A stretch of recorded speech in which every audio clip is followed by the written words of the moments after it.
Totoo ba na yung financer na pinangalanan at lumabas ngayon sa mga balita ay mayroong kinalaman? Ibig sabihin talaga bang sila? Ito po ay kaugnay ng mga plano na may mga rally sa susunod na linggo.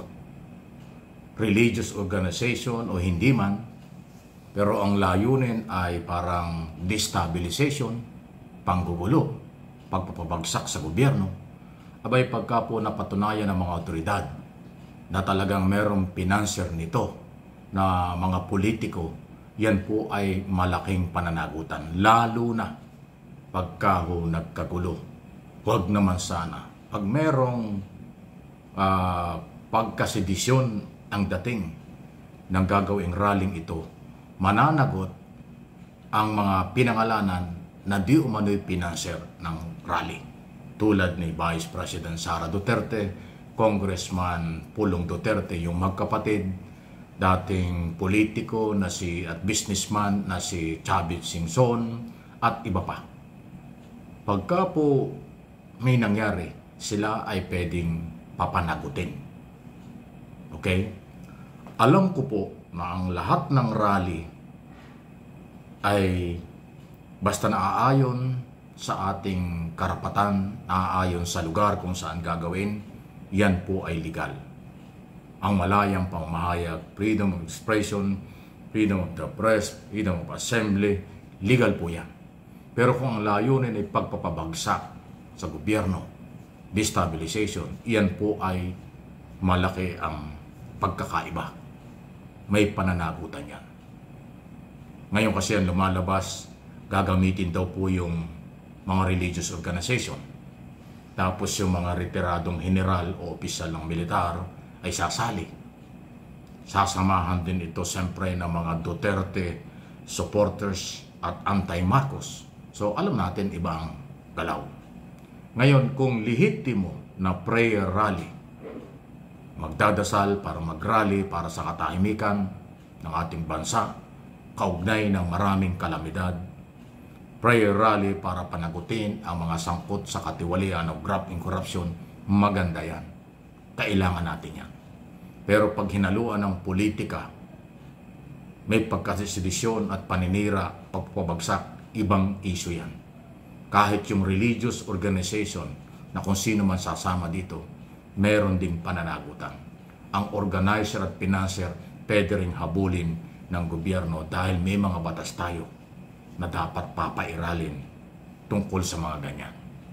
Pero yung ibang grupo na gustong mag-rally tulad ng trillion protest, trillion group na protesta laban sa katiwalian at sila talaga ay maglalabas lang ng kanilang hinaing at saloobin, okay yun. Basta walang usapin ng pagkasedisyon, alang problema. Susuportahan natin. Katulad ng ginawa noong September 21 sa EDSA Shrine, sa People Power Monument at sa Luneta. Ayun, lehitimong rally ng lehitimong mamamayan na walang layunin na siraan ng gobyerno, sa halip iparating lang ang pagkadismaya dahil sa graft and corruption. Okay yun kung ganun ang gagawin. Pero pag hinaluan ng iba, may problema. Hindi po ito pananakot. Sa akin pong personal na opinion at paniniwala, under monitoring na ang di umano'y mga financer, leader, organizer ng mga gagawa ng rally. Ito man ay pro o anti-government, monitor na po kayo ng intelligence community ng ating national and local government.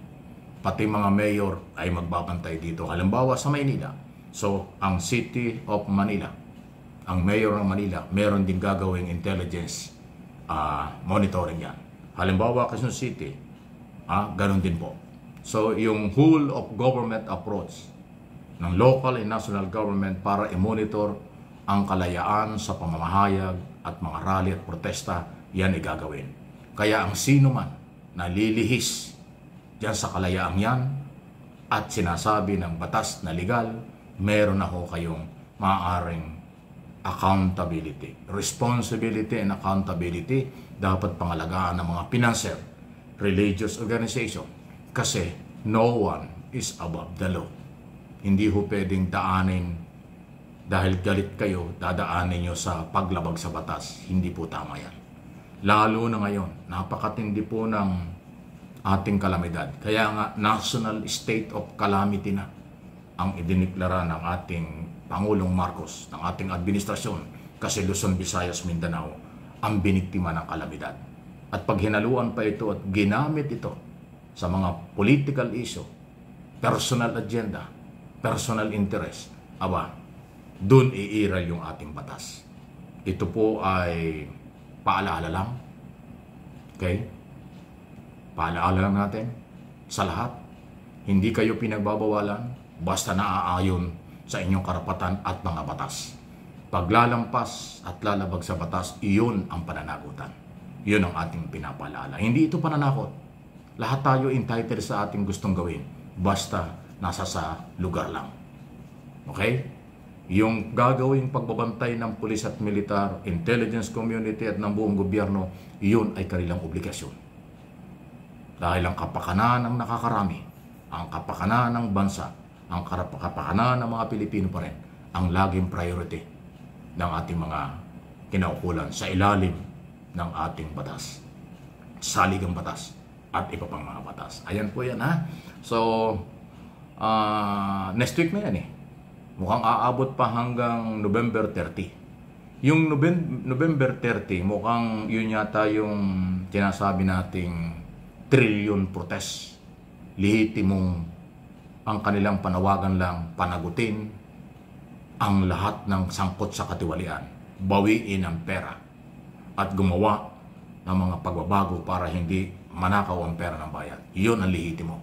Pero itong yung before November 30 na tila merong religious organization, ay paalala lang po yan.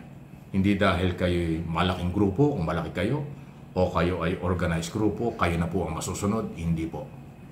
Mayroon tayong batas. Paalaala lang. Okay? At sana huwag gamitin ng religious organization kung ano man ang inyong grupo. Kasi naniniwala ako, hindi lahat ng membro ng inyong religious organization ay sasama sa inyong galaw kung panggugulo ang plano. Dahil marami rin po sa inyong mga membro, anumang organization yan o religious yan, ay sumusuporta rin sa gobyerno. Dahil nakikita naman nila, ginagawa ang dapat gawin. Hindi nila inaabuso. Ang batas ang pinapairal, rule of law. Alam kong maraming issue, hindi lang kalamidad, hindi lang yung grabbing corruption, pati yung warrant of arrest kay Bato de la Rosa, magiging issue yan. Ay wala naman tayong control dyan. ICC ang merong jurisdiction sa mga Duterte, kay Bato, at yung mga co-accused sa crimes against humanity.